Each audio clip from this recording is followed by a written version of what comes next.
Καλησπέρα, καλό απόγευμα, καλώς σας βρήκαμε, καλώς μας βρήκατε. Τετάρτη σήμερα, πλούσια θέματα, ωραία πράγματα, ωραίους καλεσμένους, λαμπερούς καλεσμένους και πολύ φρέσκα πρόσωπα. Επικοινωνείτε μαζί μας μέσα από τη σελίδα μας, μας βλέπουν, Instagram Όλγας Μάγαδου και στο site του σταθμού μας www.diktio.tv.gr, γιατί ό,τι ανεβαίνει, ό,τι συμβαίνει ανεβαίνει.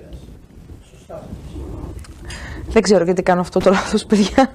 Ειλικρινά δεν ξέρω τι μου συμβαίνει. Λοιπόν, πάμε να καλησπερίσουμε και να σοβαρέψω εννοείται τον Κυριάκο τον Ασήκογο, τον ψυχολόγο της εκπομπής, τον παλιό που λέμε.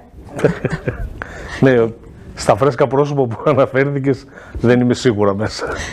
Δεν είσαι φρέσκος σε αυτή την εκπομπή. Φρέσκος είσαι πάντα. Πάντα. Από τότε που σε γνώρισα έως σήμερα είναι σαν να μην πέρασε μία μέρα. Να τα λέμε, Κυριάκο. Μπράβο.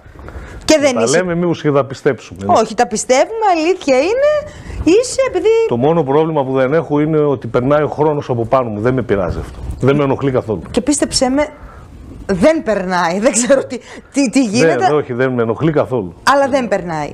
Λοιπόν, και είσαι και στα καλύτερά σου. Ναι. Γιατί τώρα γρήγορα τα λέω γιατί δεν έχω και πολύ χρόνο. Σε ξέρω σε όλες τις στιγμές, όπως και εσύ τη ζωή μας. Είναι πολλά τα χρόνια, μην πούμε πώς, αλλά είναι 10. Ναι. Πολλά.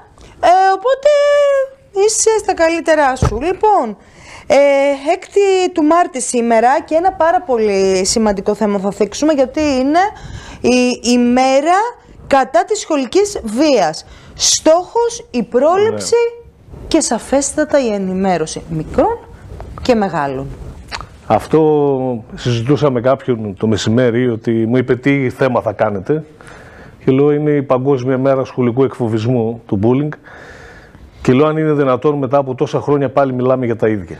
Δηλαδή δεν θα έπρεπε να μιλάμε. Δεν θα έπρεπε σε ένα πολιτισμένο εννοείται κράτος να συζητάμε για βία στο σχολείο και να έχει οξυνθεί κιόλας η βία στα σχολεία τα τελευταία 2 χρόνια. Και να υπάρχουν ακόμη περισσότερα περιστατικά σχολικού εκφοβισμού, bullying. Είναι και ιδιαίτερα μιλάω για την πόλη μας, για τις Σέρρες και για τον νομό γενικότερα, έχουν αυξηθεί τα περιστατικά του bullying. Δυστυχώς δεν θα έπρεπε να μιλάμε για αυτά τα θέματα, θα έπρεπε να τα είχαμε λύσει, θα έπρεπε η πρόληψη να έχει βοηθήσει και να έχουν γίνει πράγματα. Η αλήθεια είναι ότι έχουν γίνει πολύ σοβαρά βήματα και από την πολιτεία, αλλά και από τα σχολεία τα ίδια και από την εκπαίδευση και από το Υπουργείο Παιδείας. Έχουν γίνει σοβαρά πράγματα, τα οποία όμως δεν αρκούν ακόμη.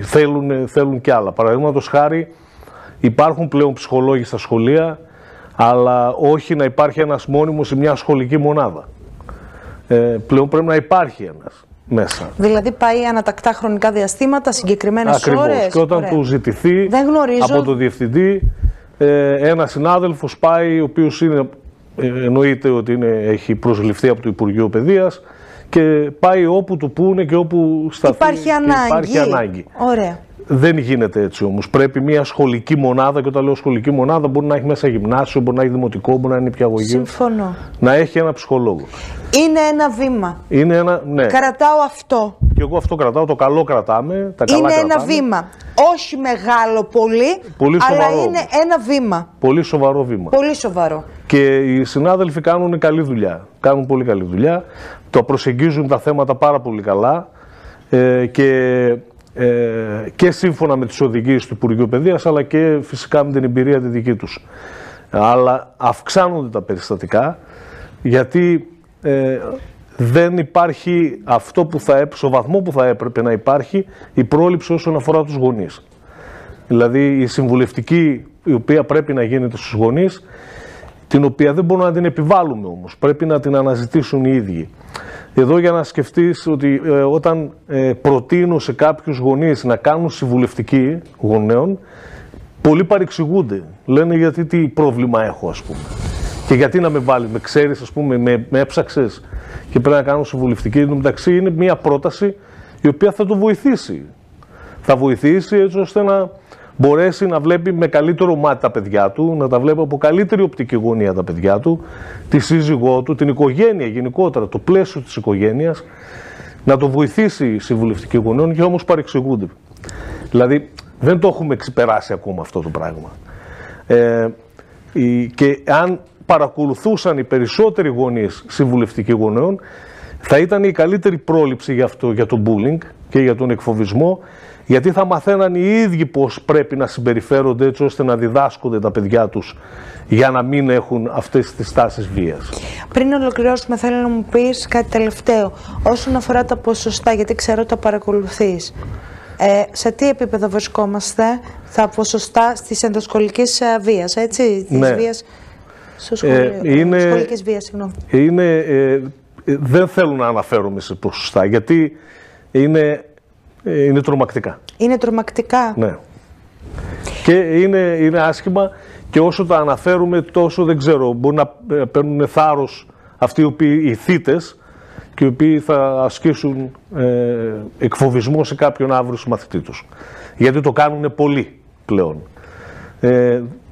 Δεν πρέπει να είναι ο κανόνας, θα πρέπει να είναι η εξαίρεση. Να γίνουν οι εξαιρέσεις αυτά τα περιστατικά βίας. Και μιλάμε για παιδιά. Μιλάμε για παιδιά. Και από τις δύο πλευρές μιλάμε για παιδιά. Ναι, ναι. Είναι πολύ σοβαρό θέμα, είναι πολύ σημαντικό.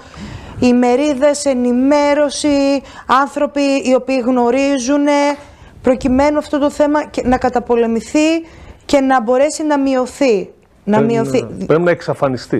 Να εξαλειφθεί. Ναι. Φαντάζομαι ότι πρώτα μειώνεται και μετά εξαλειφθείται. Ναι. Έτσι, γι' αυτό λέω, τουλάχιστον να μειωθεί. Γιατί μιλάμε για παιδιά, μιλάμε για το μέλλον μας. Αυτό είναι που με τρομάζει και αυτό που είναι που με στεναχωρεί, και στεναχωρεί και εσένα που λαμβάνεις τέτοια περιστατικά. Δυστυχώς. Τελευταίο και ολοκληρώνουμε, γιατί έχω και τον καλεσμένο στη γραμμή μου.